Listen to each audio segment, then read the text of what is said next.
이 시간에는 창세기 제2장 8절에서 17절 말씀을 본문으로 해서 에덴 동산이라는 제목으로 말씀을 상고하려고 합니다. 하나님께서 에덴의 동쪽에 동산을 창설하셨다. 에덴 동산을 창설하셨다. 그렇게 8절은 말씀하시는데요.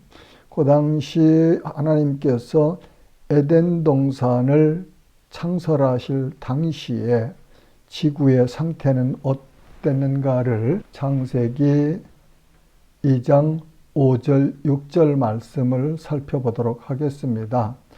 여호와 하나님이 땅에 비를 내리지 아니하셨고 땅을 갈 사람도 없었으므로 들에는 초목이 아직 없었고 밭에는 채소가 나지 아니하였으며 안개만 땅에서 올라와 온 지면을 적셨더라. 이렇게 하나님께서 에덴 동산을 창설하실 당시에 지구가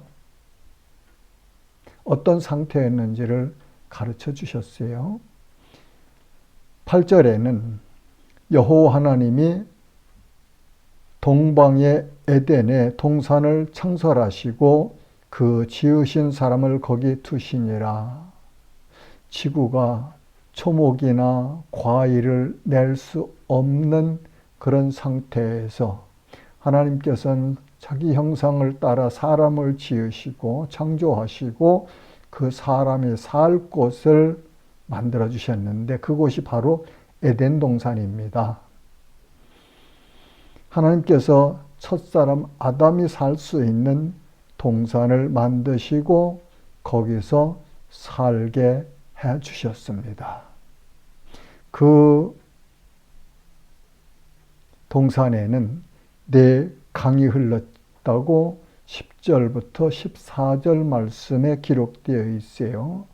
첫째 강은 비손강, 둘째 강은 기혼강, 셋째 강은 히데겔강, 넷째 강은 유브라데 강으로 동산에 이렇게 강이 흐르다가 네 강으로 나뉘어 흘러갔다고 그렇게 말씀하십니다.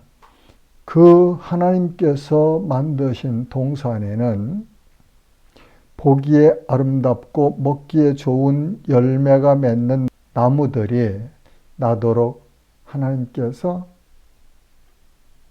만들어 주셨네요. 9절에 보면 여호와 하나님이 그 땅에서 보기에 아름답고 먹기에 좋은 나무가 나게 하시니 이렇게 하나님께서는 자기가 창조하신 사람 아담이 살 수 있는 동산 에덴 동산을 창설하셔서 강을 만드시고 살기에 좋은 적합한 그런 동산을 만드시고 그 동산 안에 각종 보기에 좋고 먹기에 좋은 열매가 열리는 나무들을 만들어 주셨습니다. 이것이 하나님의 사랑이죠. 하나님께서 인간을 사랑하시는 그 사랑하심을 여기서 우리가 볼 수 있지요. 그 동산 중앙에는 생명나무와 선악을 알게 하는 나무도 있었습니다. 9절 하반절에 보면 동산 가운데에는 생명나무와 선악을 알게 하는 나무도 있더라. 그 동산에 온갖 보기에 좋고 먹기에 좋은 아름다운 과일들을 맺는 나무가 있게 하시고 그 동산 가운데 중앙에 생명나무와 선악을 알게 하는 나무도 두셨더라. 그렇게 말씀하시네요. 그리고 하나님께서는 이 처음 사람 아담에게 에덴 동산에서 그 동산을 경작하고 지키게 하셨습니다. 관리하고 지키게 하셨죠. 본문 15절에 보면은 여호와 하나님이 그 사람을 이끌어 에덴 동산에 두어 그것을 경작하며 지키게 하시고, 이 말씀을 보면은 그 아담이 에덴 동산에서 그냥 쉬고 놀고 먹고 하지를 않았네요. 하나님께서 창설하신 그 동산을 관리하며 지키는 그런 사역을 하도록 그렇게 임무를 주셨네요. 이 사실을 보면 우리도 이 땅에서 하나님께서 주신 그런 일들을, 사역들을 감당하면서 살아가야 된다 하는 것을 배울 수 있겠습니다. 그리고는 하나님은 그 사람에게 명령을 하십니다. 이 명령은 절대 명령이다. 저는 그렇게 이름을 부여해요. 하나님의 절대 명령. 16절에서 17절에 기록되기를 여호와 하나님이 그 사람에게 명하여 이르시되 동산 각종 나무의 열매는 내가 임의로 먹되 내 마음대로 먹되 내가 원하는 대로 먹되 선악을 알게 하는 나무의 열매는 먹지 말라. 선악을 알게 하는 나무 열매, 동산 중앙에 있는 선악을 알게 하는 나무의 열매는 먹지 말라 하시면서 먹으면 어떤 결과가 올지를 가르쳐 주십니다. 내가 먹는 날에는 반드시 죽으리라 하시니라. 내가 동산 중앙에 있는 선악을 알게 하는 나무 열매는 내가 먹으면 반드시 죽으리라. 그렇게 말씀하셨어요. 자, 그 사람에겐 두 가지 선택의 길이 있습니다. 먼저는 하나님의 말씀에 순종하는 길이지요. 따먹지 말아라 하셨으니까 안 따먹는 거예요.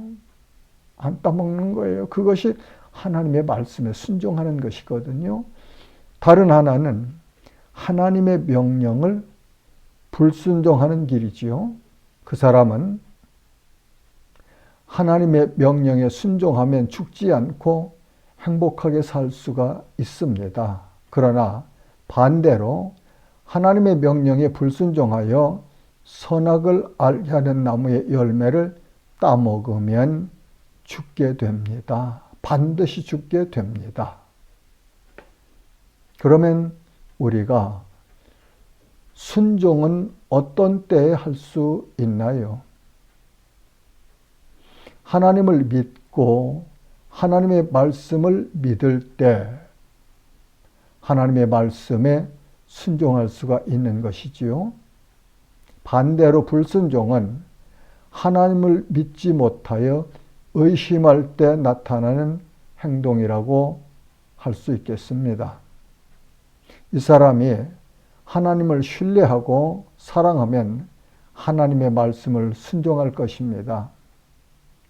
하나님의 말씀대로 순종하면 이 사람은 행복한 삶이 지속될 것입니다. 우리들의 삶에도 이 원리는 똑같습니다.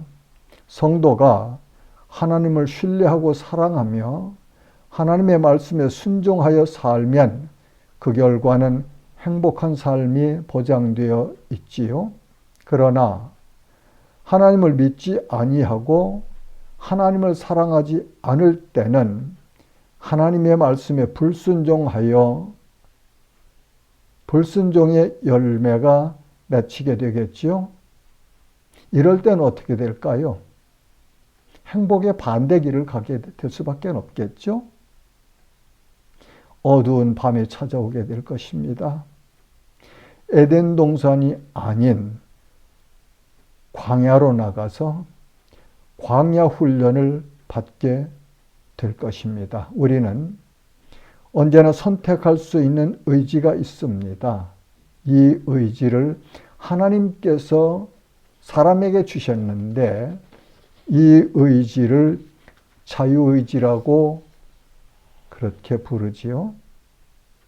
하나님은 자기의 형상대로 지으신 사람에게 스스로 판단하고 결정할 수 있는 인격을 주셨습니다. 이것이 하나님께서 사람에게 주신 사랑이며 존귀함 그리고 인격적인 대우를 해주시는 하나님의 은혜이지요. 스스로 생각하여 스스로 결정할 수 있는 의지를 사람에게 주신 것입니다. 사랑하는 지체 여러분, 이 사람이 하나님께서 지은 처음 사람이 하나님께서 에덴 동산 그 좋은 동산에 먹기에 좋은 많은 열매 맺는 나무들을 만들어 두시고 그리고 중앙에 있는 단 하나 선악을 알게 하는 나무 열매는 따먹지 말아라. 따먹으면 내가 반드시 죽으리라 말씀하셨습니다. 이 사람은 어떻게 해야 되겠습니까? 어떻게 해야 된다고 여러분은 생각하시나요? 여기서 우리는 한 교훈을 얻었으면 좋겠습니다. 성도는 언제나 하나님의 말씀에 순종하는 편에 서야 합니다. 하나님의 말씀을 청종한다는 것은 하나님의 말씀을 듣고 순종하는 자세, 그것을 청종한다. 그렇게 신명기에서 모세를 통해서 하나님은 우리에게 가르쳐 주십니다. 성도는 언제나 하나님의 말씀에 순종하는 편에 서야 합니다. 이럴 때 우리의 삶이 형통한 길을 가게 됩니다. 시편 1편 1절에서 3절 말씀을 제가 읽을게요. 복 있는 사람은 악인들의 꾀를 따르지 아니하며 죄인들의 길에 서지 아니하며 오만한 자들의 자리에 앉지 아니하고 오직 여호와의 율법을 즐거워하여 그의 율법을 주야로 묵상하는 자로다. 그는 시냇가에 심은 나무가 철을 따라 열매를 맺으며 그 잎사귀가 마르지 아니함 같으니 그가 하는 모든 일이 다 형통하리로다. 어떤 사람이 복 있는 사람이냐? 악인의 꾀를 따르지 아니하고 죄인의 길에 서지 아니하고 오만한 자들의 자리에 앉지 아니하고 그 다음에는 오직 여호와의 율법, 말씀을 즐거워하여 하나님의 말씀을 즐거워하여 그의 말씀을 율법을 주야로 밤낮으로 묵상하는 자로다. 그는 그렇게 사는 사람은 시냇가에 심은 나무가 철을 따라 열매를 맺으며 그 잎사귀가 마르지 아니함 같으니 그가 하는 모든 일이 다 형통하리로다. 하나님을 사랑하고 하나님을 신뢰하며 하나님의 말씀에 순종하는 형통한 삶이 여러분에게 있으시기를 주님의 이름으로 축복합니다. 샬롬. 하나님이 세상을 이처럼 사랑하사 독생자를 주셨으니 이는 그를 믿는 자마다 멸망하지 않고 영생을 얻게 하려 하심이라. 요한복음 3장 16절. 이 시간은 정승 선교사와 함께하는 하나님의 은혜의 말씀을 나누는 시간, 정승의 하은나입니다. 은혜 많이 받으시고 승리하시기 바랍니다.